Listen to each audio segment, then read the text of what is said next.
Maliit lang ang mundo ko at hindi ito tanggap ng karamihan.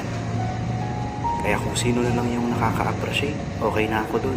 Negative thinking Mahalaga, attracts negative results. hindi ko pinipilit ang sarili Malaki ko rin sa ang kahit factor kanino. ng kung anong iniisip mo sa nagiging takbo ng buhay mo. Paano maasenso kung negative ka naman? May naging mayaman ba or successful na negative sa ginagawa niyang business? Paano siya ang pag-umpisa kung negative siya? Kaya ang kabaliktaran ng negative is positive. So kung positive kang mag-isip, potentially positive din yung maging results mo sa buhay. Kasi positive na rin yung magiging action mo. Tandaan mo ng utak natin, connected din yan sa body natin. Kaya nga kung ano ang iniisip mo, yun ang kadalasang sinasabi mo. Kung ano yung iniisip mo, yun ang ginagawa ng katawan mo. Kaya imagine kung puro negativity ang nasa isip mo. Ine-expect mo ba na positive din ang magiging function ng mga kilos mo? Siyempre hindi. Nakasanayan mo na kasing ma-attract sa mga negative na bagay. Kaya ka nagkakaganyan. Yan ang lagi mong naririnig, nababasa, pinapanood, or kinukonsume. Puro ka kadramahan, puro ka toxicity, puro ka chismis. Kaya naman yan din ang pumapasok sa utak mo, negativity. Kasi kung ano ang pinapasok mo sa utak mo, yan din ang ilalabas mo. Nagpasok ka ng walang kwenta, kaya ang lalabas din sa'yo, walang kwenta. E paano kung i-reverse mo naman? Ang panoorin mo naman ay yung mga may sense, yung may inspire ka, yung matututo ka, yung mga kasama at kausap mong mga tao, mga positive, hindi negative. So for sure, ang magiging mga kilos mo at ang mindset mo,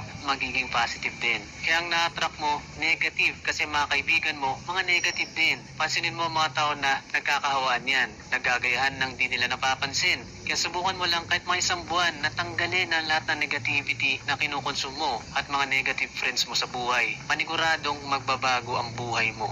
Number 4, tanggalin ang kakareklamo. Dapat mo nang tanggalin ang bad habit na ito sa buhay mo kasi wala ka namang napapala. Puro ka sisi, puro ka reklamo sa iba. Pero ang katotohanan ay kasalanan mo naman kung bakit nagkaganyan ang buhay mo. Sinisi mo ng Diyos, sinisi mo ng nanay at tatay mo, sinisi mo ng mga kaibigan mo at mga kapitbahay. Pero ang sarili mo, hindi mo nakikita. Hindi mo naisip na, oo nga no, may pagkakamali rin ako. Hindi naman natin sinasabi